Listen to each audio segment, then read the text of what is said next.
All right, news broke on Sunday of Auburn moving on and firing Gus Malzahn.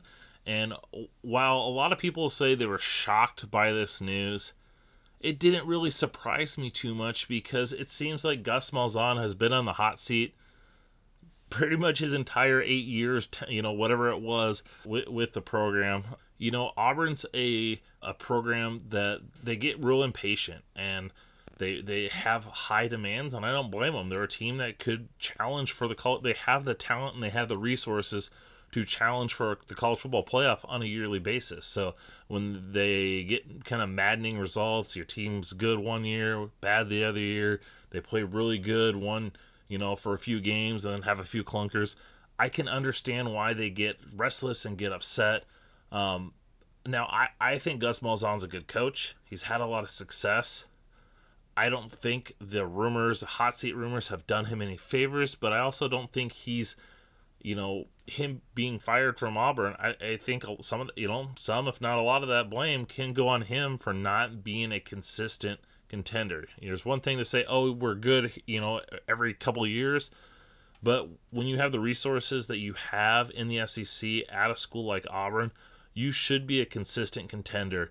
And I think Auburn this year with the team, another 4 or 5 loss season, they just said, okay, enough is enough. Let's move on. At this point, they are the premier opening out there. Who knows what will happen moving up? Texas is still they're not going to be firing Tom Herman. USC, who knows if they'll move on from Clay Helton. Penn State's not going to be firing James Franklin. So that leaves Auburn more than likely the premier job opening. And it should be. That, like I've said a few times already, they have all the resources. They got the facilities, they got the money, they got the boosters, they got the fan support. They have everything that you would want out of a college football program in today. The only negative is they're in the SEC West with Alabama, who at this point is a juggernaut. However, Auburn has shown, they beat them last year in the Iron Bowl. They've beat them in the past. It's a program that can compete with Alabama. So where could they turn? Who could Auburn go out and hire? Well, number one on their list, or number one who should be number one on their list, is Oregon head coach Mario Cristobal. Now, Cristobal is a guy who is, you look at him at Oregon. Here's an Oregon team last year that he had poised and potentially making the college football playoff out of the Pac-12. And if it wasn't for a crappy loss against Arizona State leading up to the Pac-12 championship, I think Oregon would have gone in over Oklahoma, and I thought they had a team that was going to put up a better performance than Oklahoma. I don't think they would have beaten Alabama last year in the first round, but they would have, I think, given them a better game. And it's fitting that one of the Oregon and Cristobal's losses at the opening of the season last year was against Auburn. Now, the thing about Cristobal is he is a tremendous, phenomenal, whatever other adjective you want to use, recruiter. He has turned Oregon. When Oregon had their success and went to the national championship game with Chip Kelly, they were built on that scheme, a revolutionary scheme, and they had talent. Marcus Mariota was a talent. Darren Thomas, I think, was the quarterback that year. But they had talent, but it wasn't that high-end talent. Mario Cristobal, at his short time as the head coach of Auburn, was really upgrading that talent. He was recruiting at an SEC level, and he was doing that up in Oregon, which, yeah, you may say that's easy to do because it's Oregon Ducks. It's got the Nike money, and it's cool, it's hip. But you're still taking kids and going up to the Pacific Northwest, and you're trying to get the Florida kids. And, he was being able to do that. So you saw what he could do up there recruiting. What could he do at Auburn? And here's a guy that also had success at Florida International. When he was the head coach of Florida International, that was one of the better Sun Belt programs. T.Y. Hilton was there. He showed the ability to build a program there. So he's an SEC. He's a southern guy. He's from Miami. He played at Miami. He had coached with Nick Saban at Alabama, so he knows the SEC. He was one of their top recruiters, one of their top assistants there. So I think he is their number one target. They need to go contact him first. I think, I'm not an insider, so I'm not going to say I think he would take it. But is he going to think, what can I do at Auburn compared to Oregon? And I think he has a better shot to win a national championship. He can build his teams in that, but the Pac-12 isn't very good. And he's got a cap, I think, on his program there that he wouldn't have at Auburn. So I think that's something that when he makes his decision, whatever it may be, I don't know his thought process.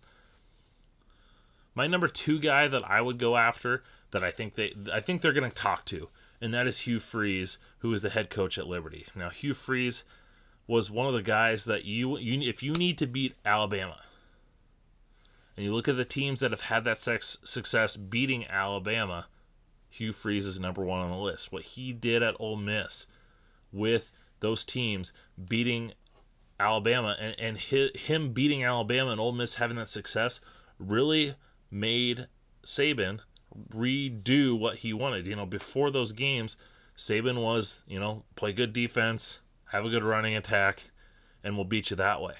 But after they couldn't score with Ole Miss, Saban said, okay, college football's changed. We need this high-powered offense. Brought in Lane Kiffin, went out, recruited all those wide receivers, up-tempo passing attack. Boom, Alabama is what we see them today. So if you're Auburn, you go out and get the guy that's proven that he can beat Nick Saban.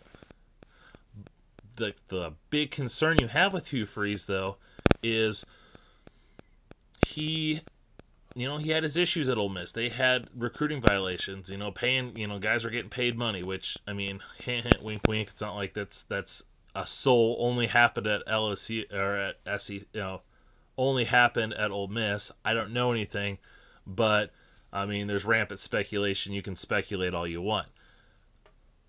And the bigger thing is Hugh Freeze had the issues with the escort services, and I think a lot of people have that issue because he goes on and he preaches about his relationship with God and his moral standard and all that, and then he's making phone calls on a school-issued phone to escort services. So there's that issue. So if they're able to get past that, which I think they would, I think that's a guy that they'd really want. But would Hugh Freeze want this job? Hugh Freeze, kind of a Tennessee guy. Tennessee potentially maybe opens up later this year. Who knows what they do with Jeremy Pruitt. If not this year, maybe the next year. Hugh Freeze is at a solid spot at Liberty. It's not competing for national championships, but it's a religious-based school. It's he's talked and raved about how comfortable he's there, how much he likes it. Does he want to move back to the SEC? We all say, oh, of course, SEC, Premier, everyone wants to go there. Not everybody does. Maybe Hugh Freeze said, you know what, I went to the SEC and it changed me. And it changed him, and it made him do things that maybe he didn't feel comfortable with, and it maybe changed him, and he did those things because he felt the pressure to win, and he's back at a place where he doesn't have to do those things. He can just coach up the talent that he has there, and then can go on and have success. I mean, Liberty was rated in the top 25 this year. So maybe he doesn't want to move to Auburn. Maybe he thinks, if I'm going to move to the SEC, I'm going to go to Tennessee. It's in the East Division. He coached in Memphis. There's talk that Tennessee was always a job that he had been shown interest in and liked and intrigued him, and that was even before he went to Ole Miss. So that's something to kind of keep an eye on. But I do think he is number 2 option right here. Now, a couple other guys. Billy Napier at Louisiana is a guy who I thought was one of the better coaching candidates out there. I thought South Carolina was a spot that he could definitely land. Now it looks like he turned it down. Did he turn it down, or did they just offer it to Shane Beamer? I don't know. But Napier's a guy that's worked at Alabama under Nick Saban. He's worked at Clemson under Dabo Swinney. How many other coaches out there right now can say that? Maybe only Billy Napier. In addition to that, he went out to Arizona State, was their offensive coordinator. Now head coach at Louisiana, and it has them, they're one of the best teams in the Sun Belt. They beat Iowa State, who's rated number 7 in the college football playoff, and they beat them by 13 points. He's got, a high-powered offense, multiple running backs, a good quarterback in Levi Lewis. He's built that program up into a consistent Sun Belt contender. He's shown the ability to build and coach this program. So can he make that step up? Did he turn down the South Carolina job because he knows that there's a better job out there? Another guy with Nick Saban ties is Steve Sarkeesian. Here's a guy that was another South Carolina candidate. He's been the former USC coach, been the former Washington head coach, was the offensive coordinator with the Atlanta Falcons. He flamed out at USC. There was his drinking issues that spawned back to the time at Washington. Has he rejuvenated himself? Has he learned under Nick Saban? The Alabama program just absolutely raves about him. When Saban missed time, a couple weeks ago, it was Steve Sarkeesian that stepped in and was the head coach that game. There's talk that Sarkeesian could be the heir apparent to Nick Saban. But knowing that, would Sark go to Auburn? Would that be like a betrayal to Nick Saban, the arch enemy just down the road, facing off against each other every year in the Iron Bowl? Would Sark be comfortable doing that? Maybe he says, yeah, this is a great opportunity. This is a great university. I have a chance to win a national championship. I don't know when Nick Saban's going to be leaving. But, that's something to kind of keep an eye on. All right, a couple more. Scott Scatterfield is a name to kind of keep an eye on. Current Louisville head coach. This is only his second year. Year one, depleted roster. It didn't really look like he was going to have a lot of success there. He ended up having it this year. Really came back to earth. I didn't think he'd be a guy that would look to leave because, he's got a chance to have success there in the ACC. However, he did interview at South Carolina, not getting the job, declined it, whatever it may be. He goes back to Louisville, and it doesn't really seem like he's on the best of terms with the administration there. Here's a guy that had a ton of success with Appalachian State, moved him up to Division I. Very progressive, offensive-minded head coach. I think he's going to be a guy that's got that eye kind of looking. I don't know. I don't think he's number one choice for Auburn, but I think he's maybe a fallback option and a guy that I think if they offered him the job, he'd take it just because I don't think he likes it at Louisville. Just based off of what you see with that South Carolina job, I don't think he necessarily likes it there. So I think if this job was offered, just a hunch, I think he'd take it. And I think he'd be a good coach. I think Scott Satterfield's one of the better coaches out there. And if he's given this opportunity, I think he can have that success. And the last guy I'm going to talk about is Tony Elliott, the Clemson offensive coordinator. Here's a guy that's been very picky with which jobs. He's been on the list. He's been a chance to interview jobs. He potentially has interviewed jobs, and he's been very comfortable staying at Clemson because he's got a great gig there, and he knows that he's always going to be a candidate, so he doesn't need to go and take that first job offer somewhere.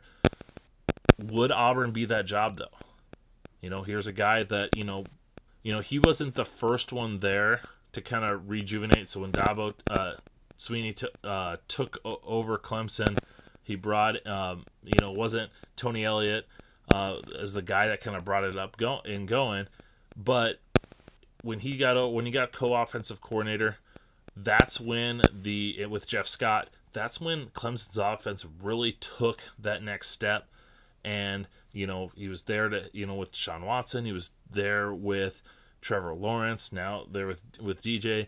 And the offense just hasn't lost a step. Good recruiter, good play caller. Dabo's not the play caller. Tony Elliott's the play caller. So, he's done a tremendous job there. And he's going to be a head coach. It's just a matter of which job does he want. And I think Auburn, is one of those jobs that you consider. It's not like it's South Florida or it's South Carolina. It's Auburn. So I definitely think that is a job that P potentially would interview for. Overall, like I said, I think Mario Cristobal is going to be the guy that they really want, and that's the guy who I think is going to take the job. If I had to make a pick right now, which I guess I am, I think Mario Cristobal is the next head coach of the Auburn Tigers.